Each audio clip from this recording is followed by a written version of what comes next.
Assalamualaikum warahmatullahi wabarakatuh. Pembahasan yang pertama yaitu mengenai definisi kejahatan internasional.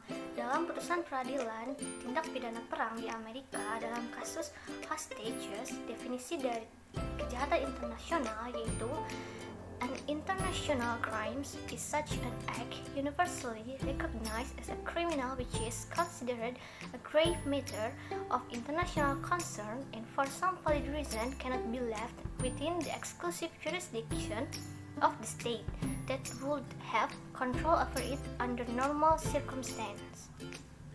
Dari definisi tersebut dapat kita simpulkan bahwa kejahatan internasional merupakan tindakan yang secara universal dianggap sebagai suatu kejahatan. Pengakuan tersebut disebabkan karena dianggap sebagai masalah yang serius dan oleh karenanya juga lazim dikenal dengan pelanggaran HAM berat.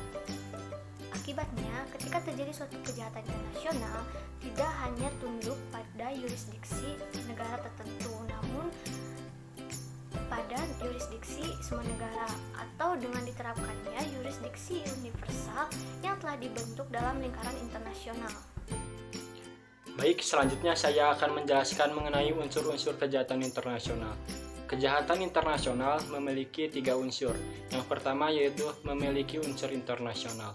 Yang dimaksud dengan memiliki unsur internasional adalah kejahatan tersebut dapat mengancam perdamaian umat manusia secara keseluruhan. Yang kedua yaitu memiliki unsur transnasional.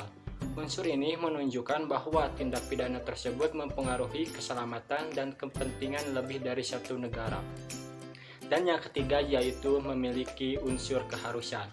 Unsur ini dimaksudkan semua negara berhak dan berkewajiban menangkap, menahan, menuntut, serta mengadili pelaku tindak kejahatan internasional. Kejahatan internasional berasal dari konvensi-konvensi internasional secara historis. Dibedakan antara yang ditetapkan dalam satu konvensi internasional saja atau Subject of Simple Convention dan tindak pidana yang ditetapkan oleh banyak konvensi atau Subject of a Multiple Convention. Jumlah dan jenis kejahatan internasional sejak tahun 1812 sampai 1979 adalah 20 kejahatan internasional. Dari 20 kejahatan internasional yang akan kelompok kami bahas 5 kejahatan, yaitu aggression, war crimes, unlawful use of weapons, crime against humanity, dan genocide. Baik, di sini saya akan menjelaskan mengenai aggression atau kejahatan agresi internasional.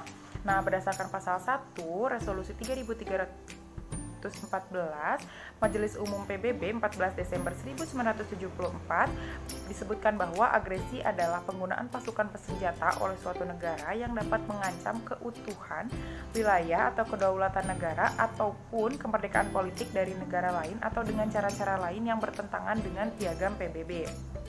Nah, dalam agresi dibagi menjadi 2 elemen. Yang pertama ada elemen objektif dan yang kedua ada elemen subjektif. Dalam elemen objektif ini lebih menekankan pada definisi agresi yang terdapat dalam resolusi Majelis Umum PBB 3314, di mana dalam elemen objektif ini ada invasi, pengeboman pasukan bersenjata, blokade, atau penggunaan pasukan bersenjata, dan lain sebagainya. Kemudian ada elemen subjektif, di mana elemen subjektif ini dalam hal mempertanggungjawabkannya tidak hanya dapat timbul pada negara saja. Jadi pertanggungjawabannya tidak hanya pada negara saja, namun juga bisa melibatkan seorang pimpinan militer atau petugas resmi negara atau bahkan individu jika mereka mengetahui rencana yang akan dilaksanakan pada suatu kejahatan agresi. Terima kasih. Bismillahirrahmanirrahim. Sebelumnya perkenalkan, nama saya Salma Atifah Najain. Dalam KBBI, perang adalah suatu permusuhan antara dua negara atau pertempuran bersenjata antara pasukan tentara dan laskar. Perang juga sering dikatakan adalah aksi fisik maupun non-fisik yang memperebutkan suatu hal yang penting. Yang dikutip oleh Sujono, ia mengemukakan bahwa kejahatan adalah perbuatan antisosial yang secara sadar mendapatkan respon dari rumusan-rumusan hukum mengenai kejahatan. Sedangkan kejahatan perang itu sendiri merupakan pelanggaran yang termasuk ke dalam cakupan hukum internasional baik militer ataupun sipil. Dalam hukum internasional, aturan yang membahas tentang perang disebut hukum humaniter. Kejahatan perang memiliki beberapa bentuk, di antaranya yang pertama adalah kejahatan perang pada jiwa dan raga, seperti pembunuhan. Yang kedua adalah kejahatan perang pada harta dan benda, seperti membakar hasil panen. Ketiga adalah kejahatan perang pada kehormatan dan keadilan, seperti memaksa penduduk sipil atau tahanan perang untuk masuk ke dalam angkatan bersenjata. Yang keempat adalah kejahatan dalam aturan perang, seperti penggunaan senjata beracun. Sekian dari saya, mohon maaf jika banyak kesalahan. Pembahasan selanjutnya akan dibahas oleh rekan saya yang lain. Unlawful use of weapons, kepemilikan senjata tanpa izin merupakan tindak pidana yang pelakunya dapat dikenakan dengan hukum pidana. Kepemilikan senjata api tanpa izin dapat dikenakan sanksi pidana apabila tindakan tersebut berlangsung dalam ruang lingkup internasional. Tindakan tersebut dapat diselesaikan melalui mahkamah internasional, yakni untuk menuntut dan mengadili para pelaku tindak pidana atau kejahatan internasional.